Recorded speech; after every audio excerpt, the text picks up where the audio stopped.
Assalamualaikum warahmatullahi wabarakatuh. Berjumpa kembali dengan saya tentunya di cerita horor. Bagaimana kabar kalian? Semoga baik-baik saja ya, dan dijauhkan dari berbagai mara bahaya. Amin. Nah, bagi kalian yang belum subscribe, silahkan subscribe terlebih dahulu supaya tidak ketinggalan cerita-cerita seram selanjutnya. Nah, di video kali ini saya akan membawakan cerita. Sebelum mulai ceritanya, seperti biasa, di dalam cerita ini semua nama dan tempat disamarkan demi menjaga privasi. Langsung saja, seperti apa ceritanya? Simak video ini sampai habis. Daripada penasaran, tak usah kelamaan lagi, kita masuk ke ceritanya.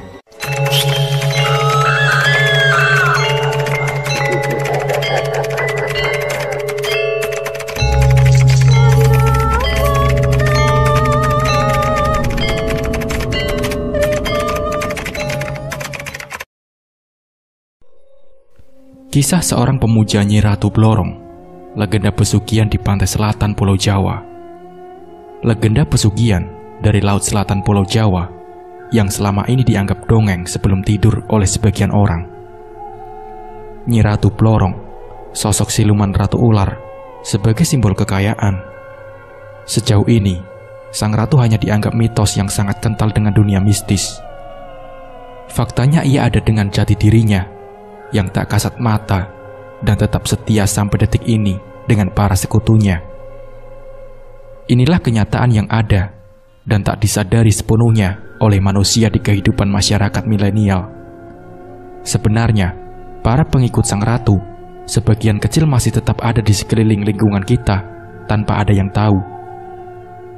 Inilah salah satu kisahnya dari banyak cerita Nyi Ratu Blorong. Kisah ini berasal dari teman saya sendiri yang pernah mengalaminya. Peristiwa ini terjadi di era akhir tahun 1997 sampai 1999 saat krisis moneter melanda di negeri ini. Nilai rupiah terpuruk, diperberat dengan kejatuhan ekonomi di negeri kita tercinta. Keadaan ini memaksa sebagian pengusaha terpaksa menutup usahanya sebelum menanggung kerugian yang lebih dahsyat lagi. Akibat tutupnya sebagian besar industri dan pabrik menyebabkan PHK massal mulai merajalela. Otomatis pengangguran meningkat dengan cepat, begitu juga dengan indeks kemiskinan, serta kemelaratan ikut melesat tak terkendali. Hanya sebagian kecil pemegang dolar yang aman dan untung serta nyaman di kursi bisnisnya, tapi tidak untuk masyarakat pemegang rupiah. Lokasi kejadian kali ini berada di Provinsi Jawa Timur, tepatnya di salah satu kabupaten. Di saat kebanyakan pabrik tutup, para buruh banyak dirumahkan alias PHK. Nasib pemutusan hubungan kerja sepihak itu juga dialami oleh Udin dan Sarji, karena mereka berdua juga buruh pabrik yang terkena imbas dari krisis ekonomi moneter. Gelar pengangguran baru yang tersemat dalam diri mereka juga memaksa mereka jatuh ke dalam jurang kemiskinan dalam waktu yang singkat. Mereka harus memeras otak untuk bisa bertahan hidup dan menafkahi keluarganya. Di tempat asalnya, Udin hanya mempunyai sepetak tanah dengan rumah sederhana di atasnya. Sedangkan semua anggota keluarganya menggantungkan hidup kepadanya. Udin mempunyai satu istri dan 3 orang anak yang masih kecil-kecil, sedang mertua dan kedua orang tuanya sudah tiada lagi. Tiap hari Udin sibuk mencari kerja. Pekerjaan apa saja siap dia lakukan. Tapi keadaan waktu itu sungguh tidak memungkinkan. Kesana kemari tanpa hasil yang jelas. Hingga akhirnya ia disibukkan untuk mencari pinjaman sebagai penutup kebutuhan sehari-hari. Mulai bank harian, mingguan, dan bulanan pun lengkap ia koleksi. Dari lintah darat sampai lintah laut, ia pun selami untuk berhutang. Nasib baik memang tak lagi berpihak kepada Udin, tapi ia masih mempunyai keyakinan untuk berusaha untuk bekerja secara wajar. Udin ini kebetulan bertetangga dengan Sarji. Tepatnya rumah Udin saling membelakangi satu sama lain. Kebun berukuran lebar 6 meter yang memanjang sebagai batas rumah mereka. Di belakang rumah ini, mereka juga sering bertemu dan berkumpul. Mereka berdua dulunya memang berteman sejak kecil, hingga sampai sekarang berkeluarga. Di belakang rumah ada sebuah pohon keres yang lumayan besar dengan daun yang sangat rindang. Di bawahnya terdapat tempat duduk dari kayu seadanya. Kursi kayu di bawah pohon ini mereka gunakan sebagai ajang kumpul-kumpul sesama mantan buruh pabrik. Mereka berkumpul untuk membahas pekerjaan dan peluang usaha yang mungkin masih bisa diraih, tapi tidak dengan Sarji. Kehidupan Sarji sebenarnya tak berbeda jauh dengan kondisi ekonomi dengan Udin.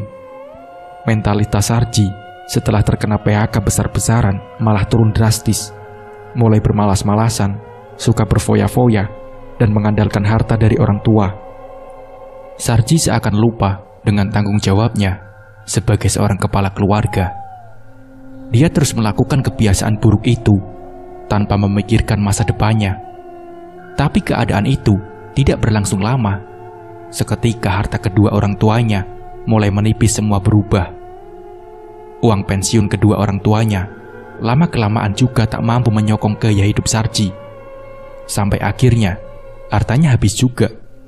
Kedua orang tua Sarji masih menyisakan sebidang tanah dan rumah yang ia tempati, sedangkan untuk uang sudah tak lagi ada. Sarji setiap harinya hanya berhutang dan hutang.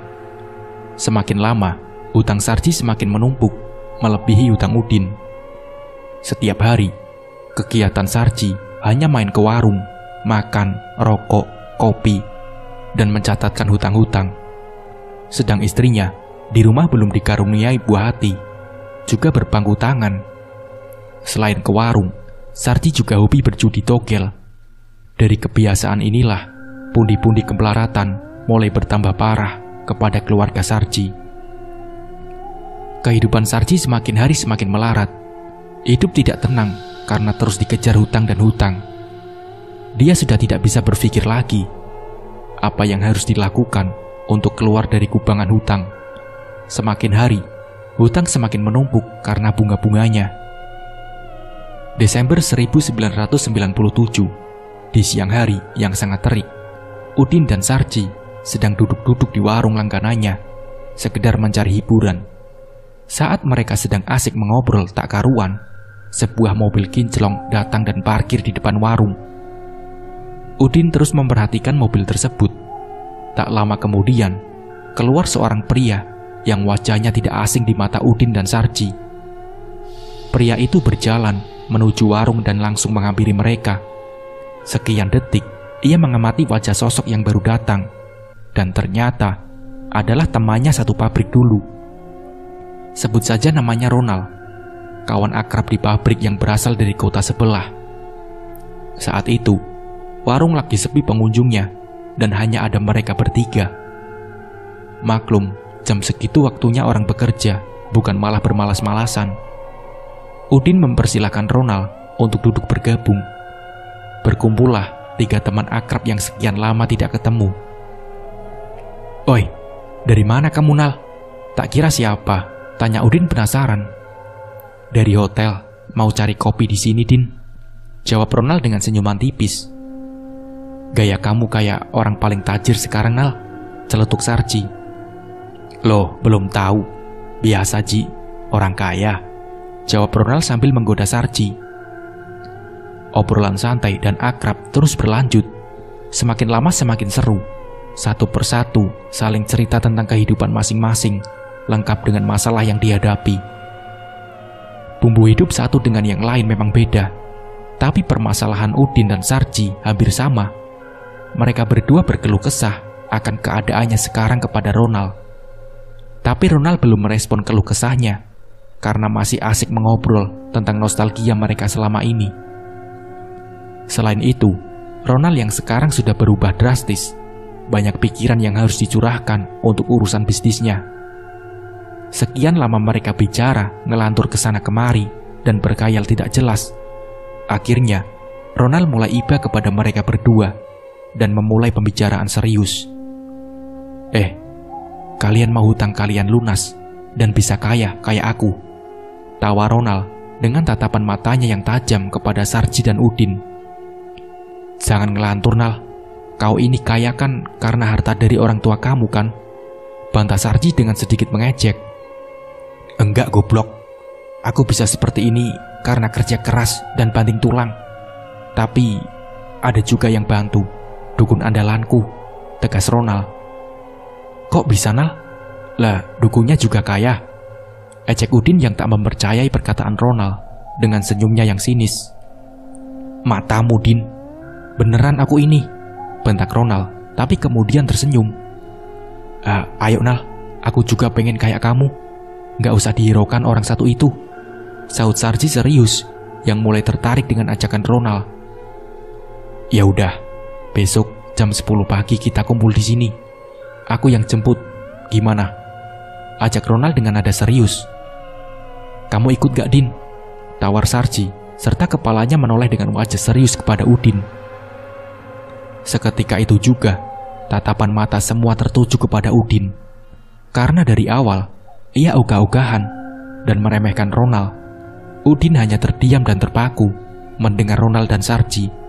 Sedang Ronald dengan rasa iba dan rasa solidaritas pertemanan ingin membuktikan serta membantu kepada kedua kawannya ini.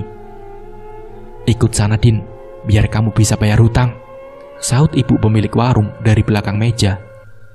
Ogah, Bu, aku nguli saja, jawab Udin tenang sambil menikmati rokok. Meski aku melarat banyak utang, mending kerja seadanya, Bu, tegas Udin yang menyeruput kopinya. Orang sudah kere banyak gaya, ejek Ronald, serta tangannya meraih kacamata hitam di belahan bajunya. Iya tuh, Mas, di mana otakmu, Din?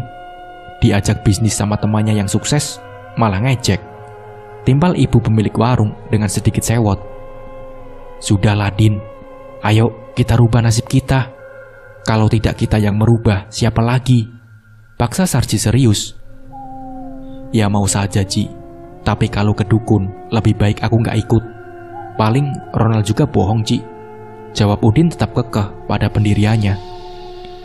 Ya udah, kalau begitu, kamu temani aku saja, Din. Nanti kalau aku berhasil, kamu tak kasih bagian, bujuk Sarji kepada Udin. Besok mampir ke rumahku dulu, Din, kalau nggak percaya. Susah memang ngomong sama kamu, jeda Ronald.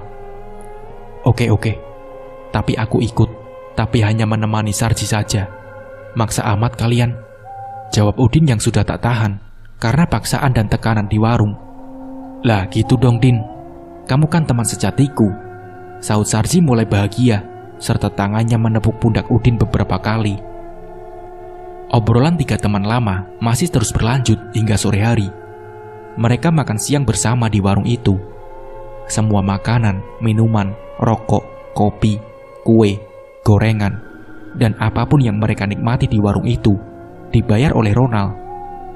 Udin dan Sarji dengan senang hati tidak menambahkan catatan hutang di buku pon mereka.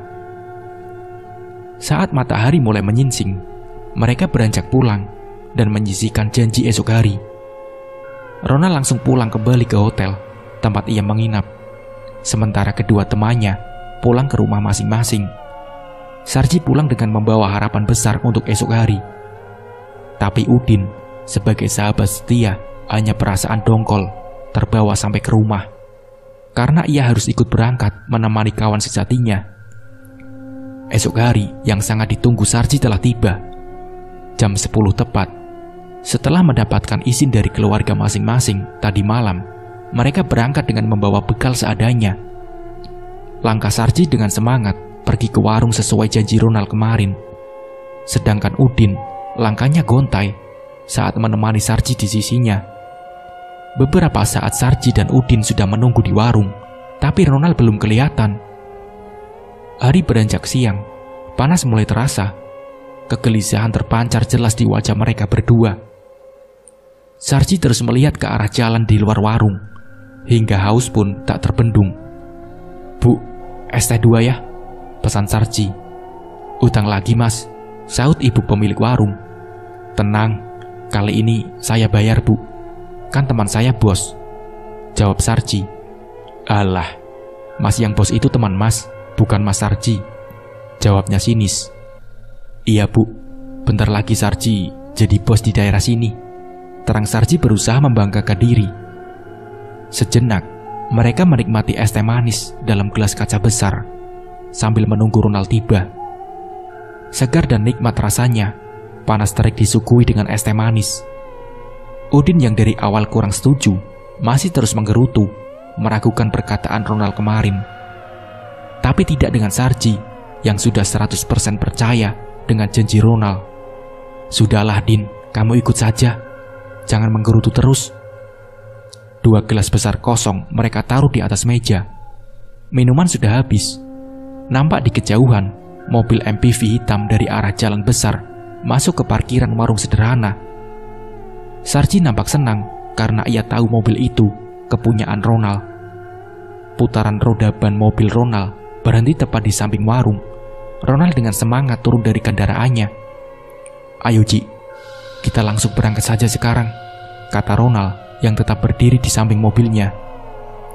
"Ayo Nal," sahut Sarji dengan langkah kakinya mendekati Ronald, disertai telapak tangannya memegang erat pergelangan tangan Udin dan menyeretnya untuk masuk ke dalam mobil.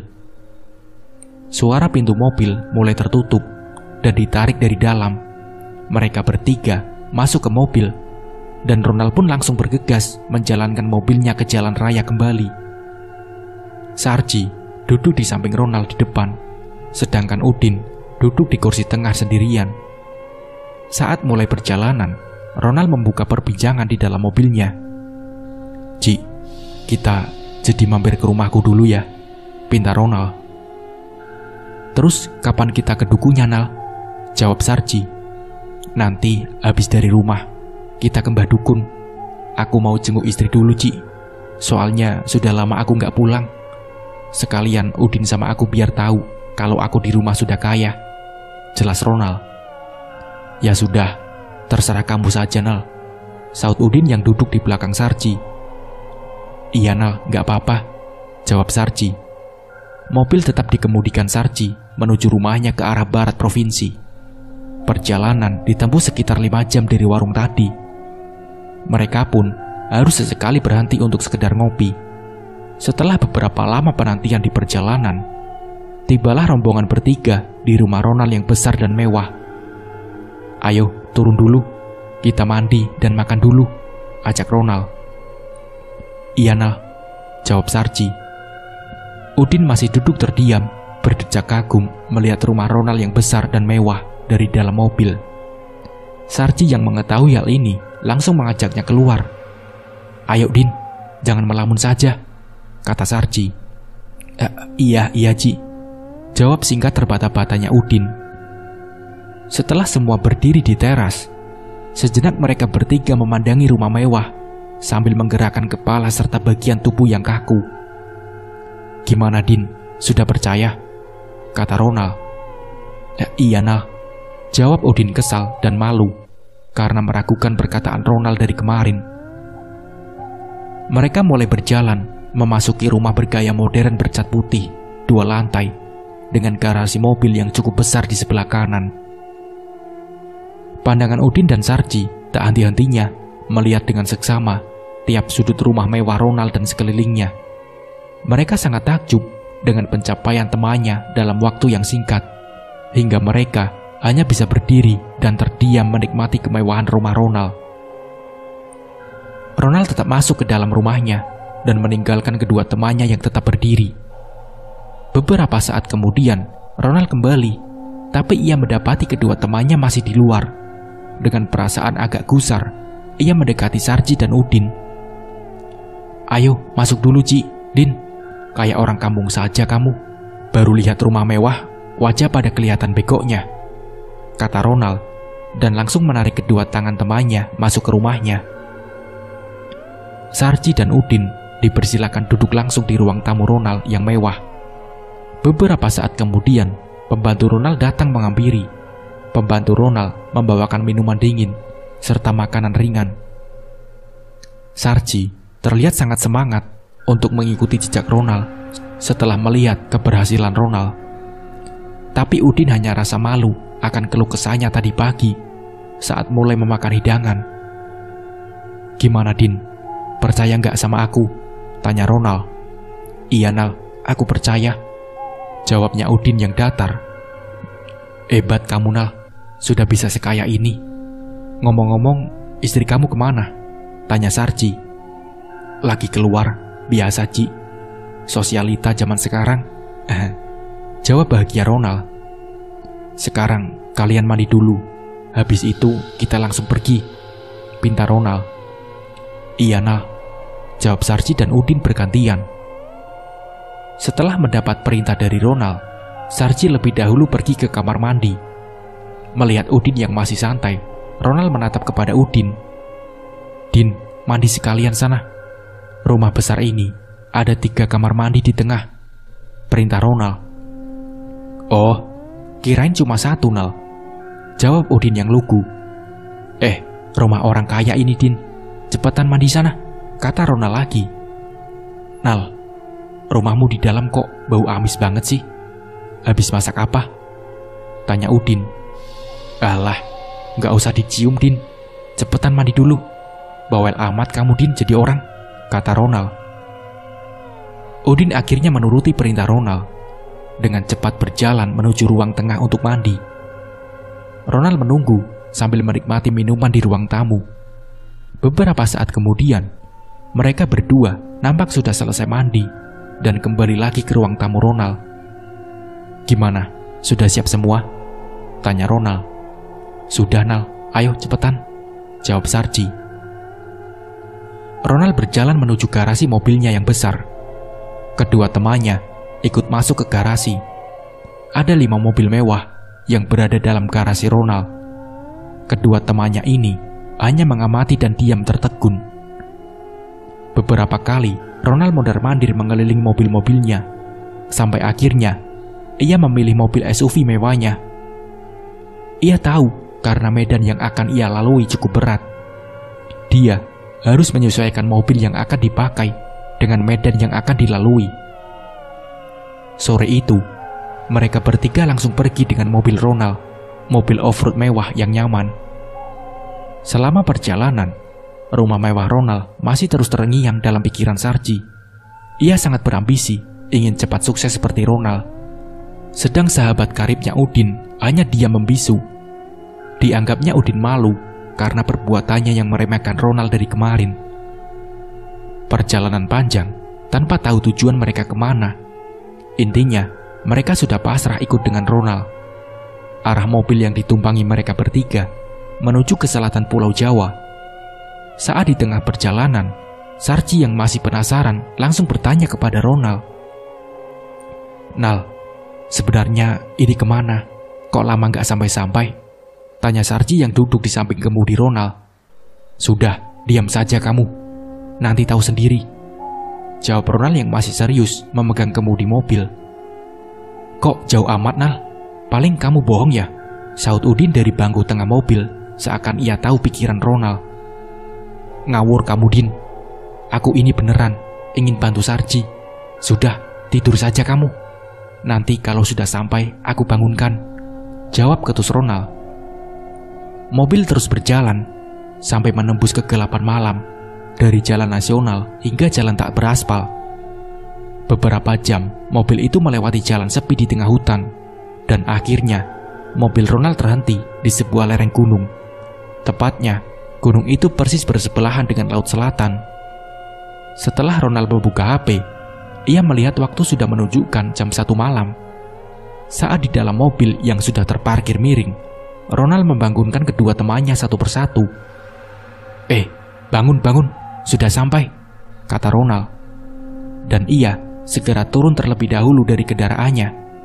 Sambil menunggu temannya keluar, Ronald yang dari tadi jadi sopir berjalan mondar-mandir di atas kerikil lereng gunung tanpa alas kaki. Kebiasaannya, sehabis mengemudi jarak jauh, ialah melemaskan otot yang tegang dan menghilangkan rasa nyeri di kakinya. Beberapa menit kemudian, satu persatu temannya keluar dari mobilnya. Gimana Ji? Din, sudah siap? Kata Ronald.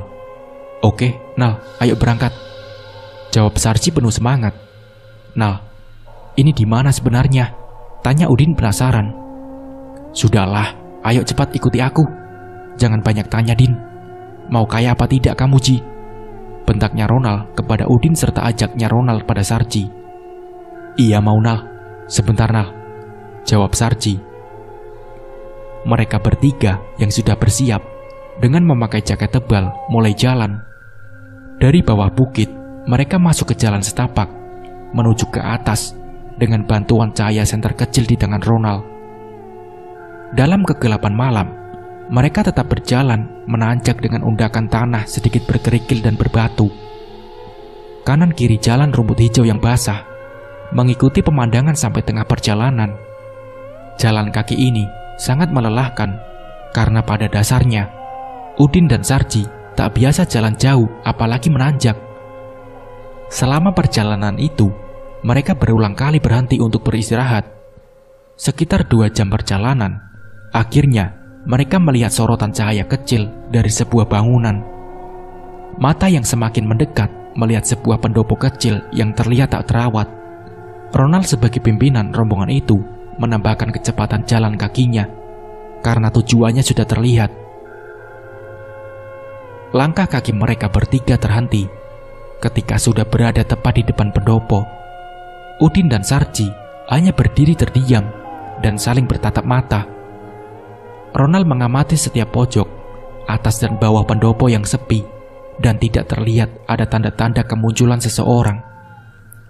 Tak lama kemudian, dari semak-semak perlahan muncul suara kaki dan gesekan daun. Dan secara perlahan, penampakan samar-samar seseorang pria tua yang memakai pakaian loreng hitam coklat mulai terlihat. Seorang pria tua memakai belangkon batik di kepalanya dan bawahan berbalut sewek, persis seperti abdi dalam sebuah keraton. Dengan sembulan rambut putih yang mencuat dari belangkon, serta kumis dan jenggotnya yang ikut menguning dan memutih, ia berjalan mendekati kami yang masih berdiri mematung di depan pendopo. Ronald yang sudah mengenalnya dengan cepat menjabat tangan dan mencium tangan kanan pria tua itu. Begitupun dengan Udin dan Sarji, mengikuti apa yang telah dilakukan Ronald. "Mbah, maaf, saya lama tidak berkunjung," kata Ronald setengah menundukkan bahunya. "Tidak apa-apa, nak. Memang begitu. Kalau sudah kaya, lupa sama mbahnya," jawab dukun tua menyindir Ronald. Pria tua itu lalu berjalan menuju ke pendopo kecilnya. "Ya tidak begitu, mbah. Kan saya repot ngurus usaha saya di kota," jawab Ronald yang mengikuti di belakang kakek tua itu. Sarji dan Udin mengikuti mereka berdua dari belakang dan duduk di bawah lampu tempel yang berada di atas tiang pojok penyangga. Dalam keremangan cahayanya dan dindingnya pendopo, mbah tua itu mulai melinting rokok klobotnya. Selesai melinting, ia mengambil korek dari saku kanan dan mulai menyulutnya. Kami semua duduk melingkar, sedang kakek tua ini bersandar di tiang kayu sebagai salah satu penopangnya. "Mbah, kenalkan, ini teman saya semua," pinta Ronald. Setelah Sarji dan Udin berjabat tangan, mulut Ronald mendekat kepada telinga Sarji saat duduk di sampingnya. "Ini Ci, yang namanya Mbah Dirjo, kemarin yang saya ceritakan ke kamu," bisik lirik Ronald kepada Sarji. "Ada apa, nak? Jauh-jauh ke sini ikut Ronald?" tanya Mbah Dirjo. "Saya ingin seperti Mas Ronald, Mbah, bisa sukses dan kaya," jawab Sarji. "Oh, jadi begitu maumu, nak?" kata Mbah Dirjo sambil menggerakkan kepalanya naik turun serta senyum kecilnya dari bibirnya mulai mengikuti. "Gimana, Mbah? Bisa apa tidak?" tanya Sarji yang penasaran. Bisa, tapi ada syaratnya." "Apa sudah diberitahu sama Ronald syaratnya?" jawab Mbah Dirjo serius menatap Sarji dan Ronald. Ronald hanya menggelengkan kepalanya dan tetap menatap Mbah Dirjo, sedang Sarji dan Udin hanya menundukkan kepala, tertunduk akan ketidaktahuannya tentang seluk-beluk syarat yang harus dipenuhi. Udin sendiri tetap tertunduk diam, seakan tak mau ambil pusing atas keinginan Sarji. "Begini, nak, syaratnya," lantas Mbah Dirjo menjelaskan secara panjang lebar dan terperinci akan tata cara serta syarat yang harus dipenuhi Sarji. Semua yang ada di lingkaran itu sejenak senyap memperhatikan dengan seksama. Wejangan dari Mbah Dirjo perihal semua syarat yang harus disiapkan untuk ritual yang wajib dilaksanakan. Badirjo menyebut syarat ritual satu persatu, dari yang mudah didapat sampai dengan yang sulit didapat. Dalam syarat itu tersebut bunga-bungaan dan wangi-wangian, serta beberapa syarat lain yang jarang sekali orang mengenalnya. Udin yang tidak tertarik dengan semua itu, hanya tetap tertunduk dan mendengarkan suara Badirjo yang masuk telinga kanan keluar telinga kiri. Tapi tidak dengan Sarji, dia dengan seksama mendengarkan dan memperhatikan dengan serius apa yang diwejangkan oleh Badirjo. Kalau diperbolehkan mencatat, mungkin Sarji sudah mencatatnya sampai dengan 1 halaman penuh. Akhirnya, Badirjo sampai pada rangkaian kata terakhir wejangan tentang ritual itu, dan sekali lagi menanyakan kesiapan Sarji atas ritual perjanjian yang akan dijalaninya. Karena kesepakatan itu tidak hanya akan mengikat Sarji seseorang, tapi juga semua anggota keluarganya sampai akhir hayat. Bukan persoalan main-main, harus difikirkan dengan matang dan sudah dipertimbangkan dengan baik. Iya mbah, saya sudah siap. Kira-kira dimulainya ritual kapan ya? Jawab dan tanya Sarji yang tak sabar dan sudah ingin cepat kaya. Sekarang, tidak apa-apa nak. Sesajennya biar disiapkan temanmu Ronald, kata Badirjo setelah memberi lampu hijau kepada Sarji. Dan ia menoleh ke arah Ronald untuk meminta persetujuannya untuk membantu Sarji. Iya mbah, saya siapkan, jawab Ronald. Selesai kesepakatan, sekitar jam 2 dini hari, Ronald dan Udin kembali ke bawah untuk belanja kebutuhan ritualnya Sarji.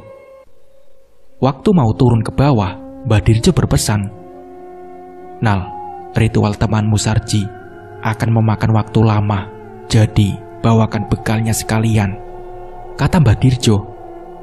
Ronald hanya mengangguk sebagai jawaban sepakat kepada Badirjo. Kemudian Badirjo langsung kembali pulang, sedangkan Ronald dan Udin pergi untuk membeli perlengkapan yang disyaratkan. Malam itu juga, Sarji menetap di pendopo dan mulai melakukan ritual bersemedi menghadap ke selatan. Mulai saat itu, perjanjian Sarji untuk mencari kekayaan dunia sudah dimulai. Dan tidak ada kata mundur lagi bagi dia, karena tekadnya sudah bulat. Esok harinya, Ronald dan Udin kembali datang ke pendopo kecil dengan membawa sesajen lengkap. Susah payah 2 orang teman Sarji ini membawa sesajen yang disyaratkan melalui jalan naik yang tidak mudah dan juga menguras tenaga. Saat mereka berdua sampai di depan pendopo, ternyata Badirjo sudah menunggu dan tidak ada yang tahu dari jam berapa ia di sana. Ronald menemui Badirjo dan langsung memberikan sesajen lengkap untuk memenuhi syarat ritual Sarji. Badirjo dengan cekatan menata rapi sesajen di depan Sarji yang sudah bersemedi sejak malam hari. Sejenak mereka bertiga melihat Sarji yang sedang serius melakukan laku ritualnya. Sarji tetap duduk bersila menghadap ke laut selatan tanpa menghiraukan kehadiran mereka bertiga. Terlihat Sarji sangat kusyuk menjalani ritual itu, dan pancaran wajahnya menunjukkan keseriusan niat untuk cepat kaya raya. Akhirnya, Ronald, Udin, dan Badirjo memutuskan untuk meninggalkan Sarji sendirian di pendopo. Mereka pergi ke rumah Badirjo di bawah lereng bukit. Rumah Badirjo terbuat dari kayu biasa yang sederhana, berukuran kecil dan nampak seperti rumah kuno, jauh dari kesan mewah. Sampai di depan rumah, mereka langsung menuju ke teras rumah dan duduk di kursi kayu kusam yang tertata melingkar. Udin dan Ronald rehat sejenak sambil bercengkerama dengan Badirjo. Obrolan santai terus mengalir di antara mereka, sungguh akrab. Pagi hari yang sangat sejuk dan menyenangkan. Selanjutnya Ronald dan Udin pamitan untuk pergi mencari sarapan. Kemudian 2 orang ini beranjak pergi dari rumah Badirjo menuju ke pasar di bawah. Memang, selama Sarji masih melaksanakan ritualnya, Ronald mengajak Udin untuk menemaninya. Hanya kata iya yang bisa diucapkan untuk temannya itu. Waktu terus berjalan, hari berganti hari, dan siang berganti malam. Semua harus dilalui Sarji. Sarji sudah tidak lagi menghiraukan kondisi apapun yang ada di sekitarnya. Hanya fokus untuk bisa bertemu dan bersekutu dengan sang ratu pujaan yang akan membawa perubahan hidupnya. Sedang kedua temannya itu harus naik turun untuk melihat serta mengawasi Sarji, baik pagi dan sore hari. Akhirnya, ritual Sarji sudah memasuki hari ke-7. Pagi hari, sesuai perhitungan Badirjo, malam itu ialah malam bulan purnama penuh. Badirjo memerintahkan Sarji untuk pergi ke pantai dan melanjutkan ritualnya di sana. Sarji harus bersemedi di atas batu karang yang telah ditentukan oleh Badirjo, sebuah batu karang yang langsung menghadap ke laut selatan. Ketika malam telah tiba, Sarji bersiap-siap untuk turun ke bukit menuju ke tempat semedi baru. Dia harus turun bukit sendiri sambil membawa beberapa sesajen yang telah ditentukan oleh Badirjo. Sekitar jam 8 malam, sesajen ditata dengan rapi sekitar tempat semedi. Sarji mulai menaiki batu karang dengan penuh harap dan hati yang telah mantap. Dia lalu bersila dan melakukan ritual langsung menghadap pantai selatan di atas batu karang itu. Malam semakin larut, Sarji tetap dalam semedinya. Sekitar jam 12 malam, suasana di sekitar tempat semedi mulai berbeda. Sampai pada suatu keadaan di mana Sarji tidak bisa menyadari dia sedang berada di alam mana, nyata atau gaib. Tubuh serta pikiran Sarji, antara sadar dan tidak sadar, mulai merasakan suatu cahaya yang terang di hadapannya. Secercah cahaya yang tidak pernah dia lihat sebelumnya. Perlahan dan sangat hati-hati, ia mulai memberanikan diri untuk membuka kelopak matanya. Semakin lebar kelopak mata dibuka, semakin besar cahaya yang memancar di depan mata. Pancaran kilauan cahaya seperti kilauan emas yang tersebar di mana-mana. Sungguh menakjubkan. Istana megah berhiaskan emas berkilau menerangi area semedi Sarji. Dia yang masih duduk bersemedi merasakan dekatnya jarak antara dirinya dengan istana yang megah itu, sekitar 30 meteran. Ia mulai bangkit untuk berdiri. Tubuhnya seakan ada yang memanggil untuk masuk ke dalam istana. Sarji berjalan pelan masuk ke arah istana dengan mengamati keindahannya. Sampai di istana, matanya tetap melirik pemandangan kanan kiri. Setiap gerbang yang ada penjaganya dengan sigap langsung membuka pintu istana seperti kedatangannya sudah ditunggu. Ia disambut suasana keraton yang tenang dengan bau harum tapi sedikit amis. Mata Sarji tak henti-hentinya melihat bangunan tinggi menjulang yang begitu megah dengan tiang-tiang besar berwarna keemasan. Ukiran-ukiran yang melekat di semua istana Nyi Ratu begitu indah, menghiasi setiap jengkal semua bangunan Nyi Ratu. Ketika langkahnya sampai di pintu istana, ia melihat sosok Nyi Ratu yang berwibawa duduk di atas singgasana. Di samping kanan kirinya terdapat masing-masing satu orang perempuan yang berpakaian serba hijau, berselendang hijau pula. Mereka berdua memegang kipas besar berwarna hijau yang diayunkan dari samping kepada sang ratu secara perlahan. Sosok Nyi Ratu yang memakai kemben warna hijau, bawahan kain batik warna merah gelap sampai menutup kakinya. Sedang bentuk tubuh ular kuning keemasan melilit di bawah singgasananya, dan di kanan kiri bahunya berbalut selendang hijau yang menjuntai ke bawah, sedang untayan kembang kantil yang menjulur 3 helai sampai ke perut. Mata sang ratu menatap tajam Sarji dari singgasananya. Sarji tetap berjalan dan mengamati bentuk singgasana yang berwarna kuning keemasan dengan pegangan tangan kanan kirinya berbentuk kepala ular. Masih dalam diam, tertegun dan tercengang, Sarji berdiri tepat di hadapannya Nyi Ratu. Belum pernah Sarji jumpai di dunia istana besar dan semegah ini di dunia nyata. Sampai akhirnya ia sadar sedang berada di dalam istana Nyi Ratu.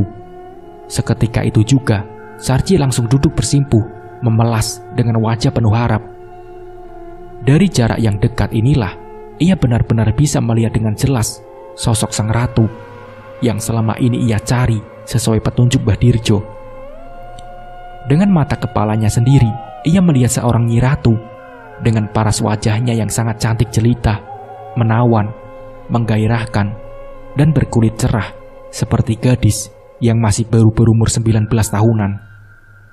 Sang ratu ini berambut hitam tergerai ke belakang sampai pinggang, sedangkan di kepalanya dihiasi sebuah mahkota berwarna keemasan dengan hiasan beberapa kepala ular di atas mahkotanya. Nyi Ratu, ucap Sarji membuka pembicaraan dengan kepala setengah menunduk. Iya, saya sudah tahu maumu, jawab tegas Nyi Ratu dengan suara lantang. Kembalilah pulang, siapkan kamar satu yang khusus buat saya. Setiap bulan purnama, kamu harus memuja saya di kamar itu, jelas singkat Nyi Ratu Blorong. Iya Nyi, iya, jawab Sarji dalam kondisi kepalanya tertunduk total ke bawah. Sarji yang merasa sudah berhasil, ia berjalan mundur pelan dengan tubuh setengah membungkuk sampai ke tempat duduknya semula. Ketika ia sudah duduk kembali dengan memejamkan matanya kembali, tiba-tiba keadaan berubah. Hempasan ombak pantai yang mengenai tubuhnya. Perasaan kaget dan bingung, Sarji langsung berdiri dan melihat sekeliling. Ia mengamati dengan seksama. Ternyata ia sudah berada di pantai tepat di bawah karang. Setelah sadar, ia sangat senang sudah kembali ke dunia nyata. Dan ia juga merasa sudah berhasil bertemu dengan Nyi Ratu. Perasaan bahagia atas keberhasilan ritualnya membuat dirinya langsung kembali dengan cepat ke pendopo. Sampai di pendopo, ia tak menemukan siapapun karena waktu sudah menjelang subuh. Sarji putuskan untuk langsung membersihkan diri di samping pendopo dan melanjutkan untuk istirahat sambil menunggu teman-temannya dan Badirjo. Pagi menjelang, sekitar jam 7 pagi, Sarji masih terlelap.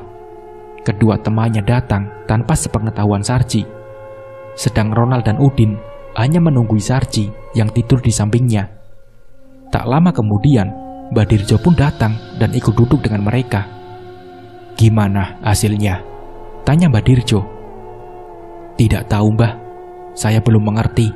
Sarji ini masih tidur, jawab Ronald sambil menunjuk Sarji yang masih tidur lelap di sampingnya. Oh ya sudah, biar tidur dulu, jawab Badirjo tenang. Sambil menunggu bangunnya Sarji, Badirjo mulai berbincang bersama Ronald dan Udin. Beberapa jam kemudian, Sarji terbangun dengan sendirinya. Ia langsung duduk sambil menguap dan mengucek mata merahnya. Jam berapa ini Nal? Tanya Sarji. Jam 12 Ci. Sudah cepat cuci muka dulu sana, jawab Ronald. Badirjo kembali melanjutkan ceritanya. Beberapa saat Sarji kembali dan ikut duduk bersama di dalam pendopo. Gimana nak, sudah berhasil? Tanya Badirjo. Sudah Mbah, tadi malam saya sudah bertemu Nyi Ratu, jawab Sarji. Selanjutnya, Sarji menceritakan secara detail kepada mereka dari awal sampai akhir tentang kejadian bertemu dengan Nyi Ratu. Sudah, habis ini cepat balik kampung. Siapkan apa yang diminta sama Nyi Ratu, perintah Badirjo. Iya Mbah, terima kasih banyak ya, kata Sarji. Iya, sama-sama nak, jawab Badirjo. Kalau begitu, saya minta izin pulang sekalian Mbah, pinta Sarji. Ya sudah, hati-hati di jalan nak, jawab Badirjo. Iya Mbah, jawab Sarji. Hari masih siang, tapi hawa dingin di gunung masih tetap sejuk menusuk tulang. Sarji dan kedua temannya langsung berkemas untuk segera pulang. Setelah bersalaman dan memberi amplop kepada Badirjo, mereka langsung turun ke bawah menuju mobil. Sampai di parkiran bawah, mobil Ronald tetap diisi 3 orang. Perjalanan dimulai dari jalan berbatu yang menggoyangkan isi di dalamnya, sampai goyangan mereda di jalan beraspal. Ketiga orang yang berada di dalam mobil masih terdiam. Belum ada sepatah kata yang keluar dari mulut mereka. Sarji duduk terdiam di jok depan. Tatapannya kosong ke depan.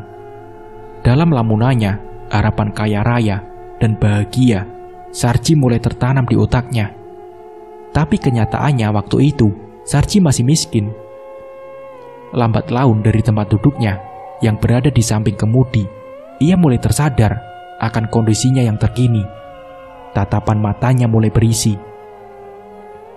Suara klakson dan rem mobil Ronald mendadak membuyarkan lamunan Sarji dan Udin. Mobil seketika dihentikan dengan spontan. Bersamaan dengan itu, semua badan dan kepala berada di dalam mobil terayun ke depan. Ada apa, Nal? Tanya Sarji dengan tatapan kaget terhanjak kepala Ronald.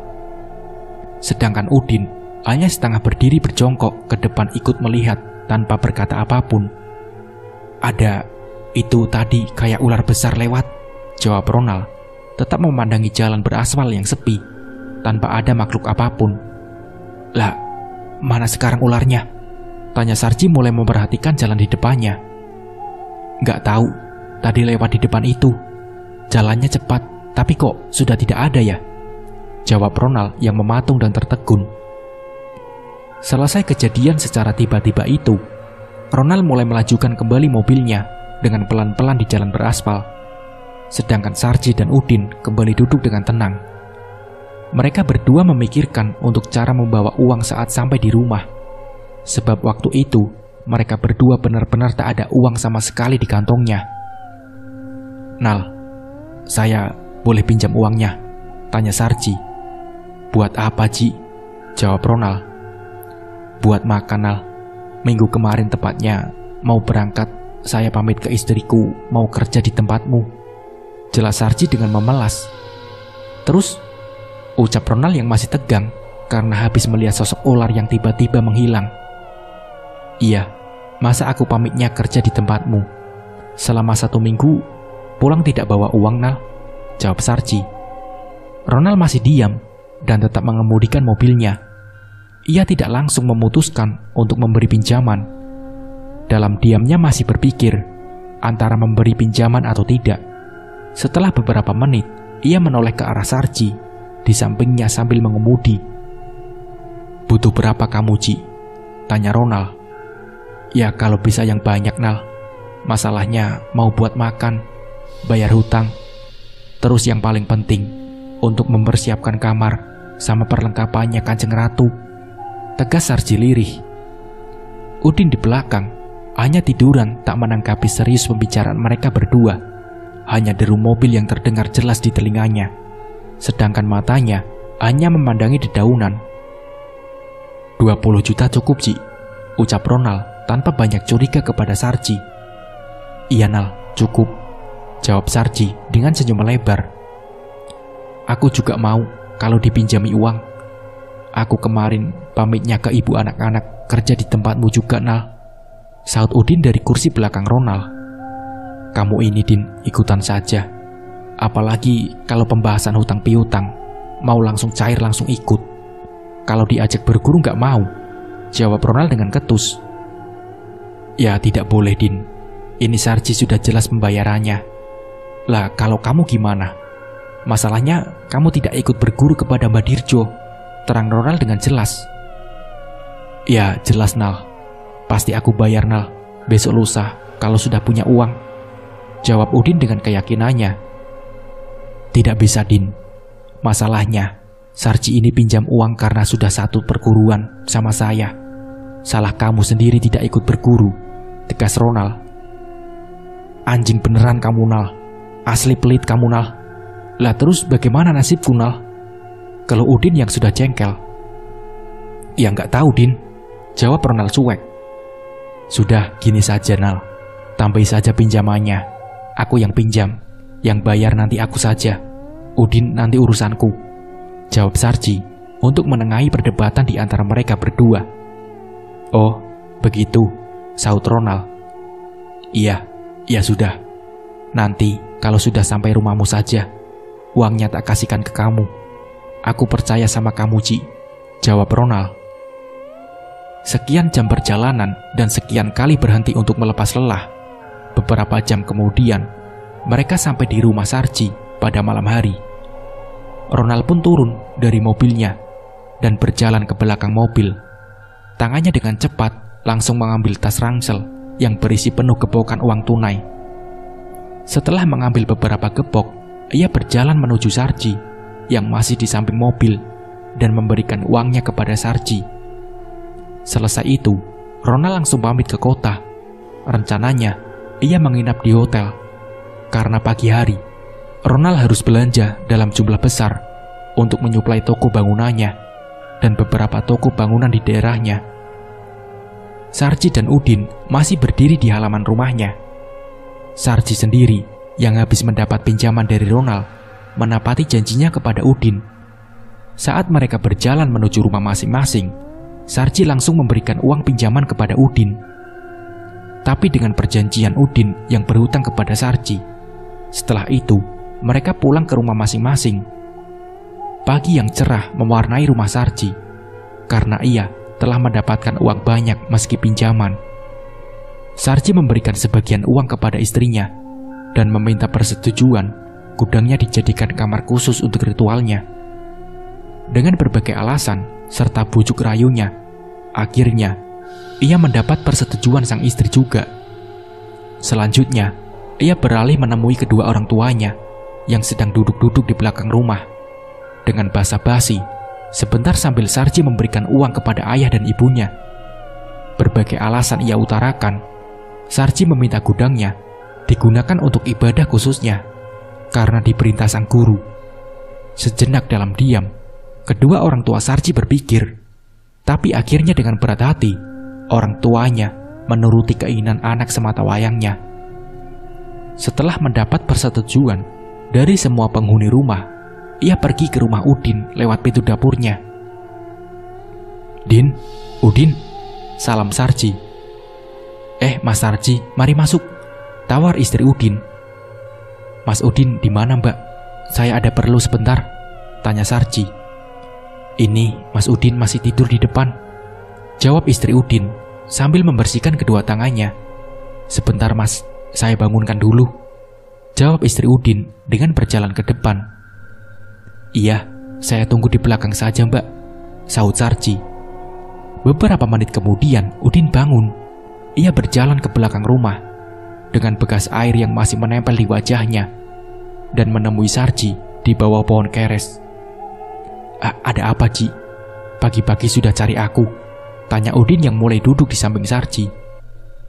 "Din, kamu kan bisa nukang. Sekarang kamu buatkan gudang untukku ya di rumah," pinta Sarji. "Lah, mau buat apa, Ji?" tanya Udin yang tak tahu tujuan Sarji. "Buat tempat khusus ngaji buat aku, Din. Aku disuruh Mbak Dirjo waktu di gunung kemarin," terang Sarji. "Oh, begitu ceritanya. Ya sudah, hitung-hitung kemarin habis kamu beri pinjaman. Ayo dikerjakan sekarang, mumpung masih pagi," jawab Udin dengan semangat. Saat itu juga, mereka berjalan menuju gudang yang mau dijadikan kamar khusus. Dengan cekatan, Udin langsung membersihkan dahulu gudang berukuran 4x4 dengan satu jendela kecil sebagai sumber penerangan di siang hari dan sebagai sirkulasi udara. Saat Udin masih bersih-bersih, Sarji pergi ke toko bangunan untuk belanja semua kebutuhan. Sesaat kemudian, Sarji datang dengan membawa bahan bangunan. Ia juga ikut membantu Udin mulai membenahi plafon, pintu, dan mengecat ulang tembok yang lusuh. Hari demi hari, Udin mengerjakan kamar itu, tapi Udin tetap tidak tahu maksud dan tujuan Sarji sebenarnya. Sampai akhirnya, tempat benar-benar terlihat bersih dan terlihat seperti kamar yang cukup mewah. Minggu berganti minggu, Sarji tetap masih jadi pengangguran, sedang Udin kerja serabutan. Terkadang, Udin sehari kerja, 3 hari ia menganggur. Hal ini yang sering dijalani Udin. Siang itu, Sarji duduk di teras rumahnya sambil menghitung hari. Pada hitungannya hari itu, nanti malam terjadi bulan purnama. Karena petunjuk ini adalah wawasan dan pengalaman dari Ronald. Di waktu sore hari, ia ke belakang rumah berusaha menemui Udin yang tengah duduk sendirian di bawah pohon keres sambil mengawasi kedua anaknya yang masih kecil-kecil bermain. "Din, nanti habis maghrib antarkan aku cari jamu ya," pinta Sarji. "Alah, cari sendiri sana. Aku capek barusan istirahat ini, Ci," tutur Udin. "Sudahlah, nanti aku belikan jamu sekalian," rayu Sarji. Benar ya, tumben kamu, Ci, jawab Udin. Iya, kemarin Ronald mampir, terus dia kasih aku uang lagi, Din, jelas Sarji. Oh, jadi habis dapat rezeki lagi kamu, kata Udin. Iya, Din, jawab senyum Sarji. Sehabis maghrib, seusai janji Sarji, mereka berdua langsung pergi ke toko jamu tradisional yang berada di desa sebelah. Waktu di toko jamu, Sarji langsung pesan dengan 5 telur ayam kampung untuk dicampur ke dalam minumannya dengan maksud menyambut tamu di malam hari. Udin sedikit penasaran karena baru kali ini temannya begitu banyak minum jamu pakai telur ayam kampung. Kamu mau pelampiasan terus nambah, Ci, nanti malam? Tanya Udin sedikit menggoda. Jelas, Din, jawab Sarji dengan memulai minum jamunya.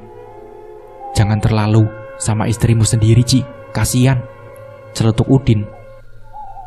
Hanya senyum Sarji yang terlempar pada wajah Udin sebagai jawaban. Setelah itu, mereka langsung pulang. Sarji sendiri sekitar jam 8 malam langsung berdiam diri di atas ranjang kamar khususnya. Tak lupa, ia mengunci rapat-rapat pintu itu dari dalam kamar. Sebelumnya, ia sendiri berpesan kepada seluruh anggota keluarganya kalau dia di dalam kamar tidak boleh diganggu apapun yang terjadi. Di dalam kamar, penerangannya memakai lampu neon kuning remang-remang. Dipan kayu yang mewah dengan kasur empuk telah ditaburi bunga-bunga di atasnya, sudah disiapkan. Tak lupa kelambu putih bergelayut menghiasi kamarnya. Kondisi kamar Sarji mirip seperti kamar pengantin baru. Sedang 3 sudut kamar masing-masing diberi sesajen lengkap 1 nampan.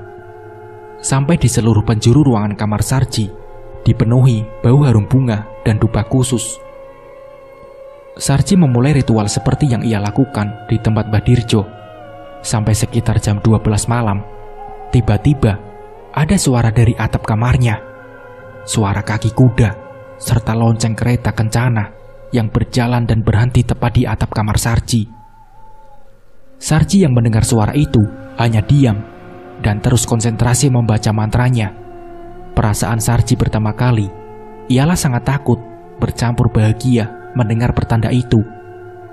Dengan sedikit keringat yang mulai muncul di kulitnya karena gugup, sedangkan jantungnya mulai berdebar terpacu dengan cepat. Sesekali matanya terbuka untuk melihat isi ranjangnya yang masih kosong. Saat matanya sedang tertutup, tiba-tiba bau harum bercampur amis mengusik semedinya. Timbul rasa penasaran pada dirinya. Akhirnya, ia membuka mata lagi. Dan tiba-tiba, Sarji melihat sosok sang Nyai Ratu yang cantik jelita sudah berada di depannya dengan duduk bersimpuh. Nyai Ratu kali ini hanya memakai kemben hijau tanpa perhiasan sama sekali saat di kamar Sarji. Tapi kecantikannya sungguh sangat luar biasa menggodanya. Dalam kondisi tercengang, mata Sarji tak berkedip sama sekali. Ia hanya mematung menatap Nyai Ratu yang mempesona. Beberapa saat kemudian, semedi Sarji dihentikan oleh Nyai Ratu. Tanpa ada kata terucap sama sekali, Nyai Ratu langsung memulai dan mengajak hubungan suami istri dengan Sarji. Beberapa kali dalam kondisi yang penuh nafsu, antara sadar dan tidak sadar, tangan Sarji merasa beberapa bagian tubuh Nyai Ratu yang licin dan membulat kecil seperti sisik ular. Tapi dalam otaknya, Sarji sudah kepalang tanggung. Ia terus bergulat hebat malam itu sampai ia benar-benar terkulai lemas. Entah berapa lama ia melakukan dengan Nyai Ratu, sampai akhirnya ia tak sadar dan langsung tertidur di kamar khususnya. Beberapa jam kemudian, saat kesadarannya kembali, ia merasa hanya sendirian di kamar. Sarji sendiri tak tahu kapan persisnya Nyai Ratu pergi meninggalkannya. Menjelang pagi, ia sudah mulai benar-benar pulih dan sadar. Sarji mulai bangun dari posisinya yang masih terlentang.